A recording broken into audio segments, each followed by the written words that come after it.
Good afternoon, this is Jeff with Sewer Tech Northwest. We are at 2450 Ben Brown Drive here in Woodburn. I describe everything as if you're standing in the street facing the front of the house. We are to the left of the doorway. If you lose track, the cleanout sticks out of the ground pretty well here, but if you need to hunt it down, you've got one window to the left of the front door. The cleanout lines up perfectly with that right side part of the window frame there. Straight out from it, your cleanout, 4-inch ABS. We're going to check the overall condition, serviceability of the sanitary sewer line. Water is running. We're going to zero out here at the base of the cleanout, and off we go. And I'll see if I can go backwards. Normally I try to. This one is running at such a hard angle, I'm not sure I'll be able to articulate the camera backwards, but I will do my darndest if I can. And we've got a little bit of settling that's taken place there. Right at the base of that drop where the line transitions to 3034 PVC. We just swapped over to that 4-inch diameter. We'll take a second look at that on the way out when the line's drained. We'll get a nicer view there. And what I am noticing is you've got thus far a pretty consistent, it's a combination of grease buildup and paper products built up on top of it. We'll see how much remains on grease and debris buildup like this is once you've got essentially a continuous layer of it throughout the line. And once you develop that, you usually, for whatever reason, after 13 years of doing this, it just seems to be the case. Once you get a continuous layer, it's a bit quarter you can go on that, but that seems to be about where any less than that, you usually won't develop a layer all the way to the end of the line. So we've hit the main here at 48 feet. We're going to go locate that really quick here while the line drains out, and we'll take a second look at everything. The only part of the line structurally I'm somewhat concerned about anyway is that transition joint. We'll take a look at that. Otherwise, I may recommend some cleaning on the line. My camera may very well remove a lot of this stuff. We shall see.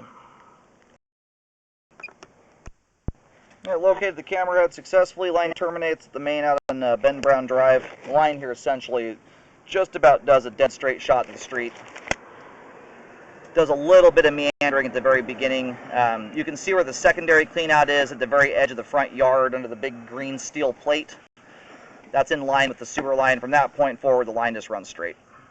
And I've got a little bit of water going to the line here. I did a toilet flush to help break loose some of this debris that's in the line.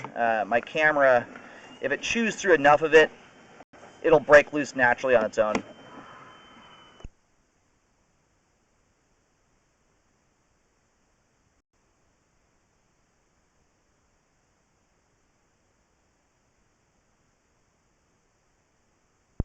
And I'm going to do kind of a, sorry for the visual, a little bit of a back and forth here as I go, just to help break through this stuff. It's mostly toilet paper on top of a fairly thin layer of grease. It's breaking loose quite easily. So once my camera carves a pathway through this stuff, as long as you don't have a just big, thick layer of grease underneath it, next few toilet flushes will knock most of this out of the line.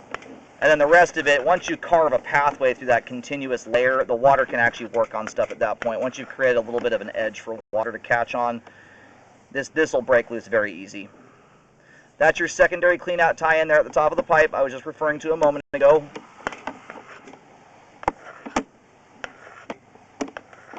Yeah, this stuff here in the flow line is not concerning. It's no big deal. That's going to wash free on its own. So take a look at this joint here. So when I flatten my camera out, that lip is hitting right at the base of my camera lens. It looks exaggerated when I pull back like this, because my camera is at a almost complete downward dive. When you level the camera off and get it flattened out, that lip on that joint there is only about 1/4 of an inch. It's very minor. That is not one there I'd recommend repairs on. As you can see, all the pipe walls coming back to this point here, the side walls and the top of the pipe are clean. No evidence of any previous blockages or backups. I really wouldn't expect to see that with a lip that tiny, not unless we also saw wipes and paper towels and nonsense like that throughout the entire line.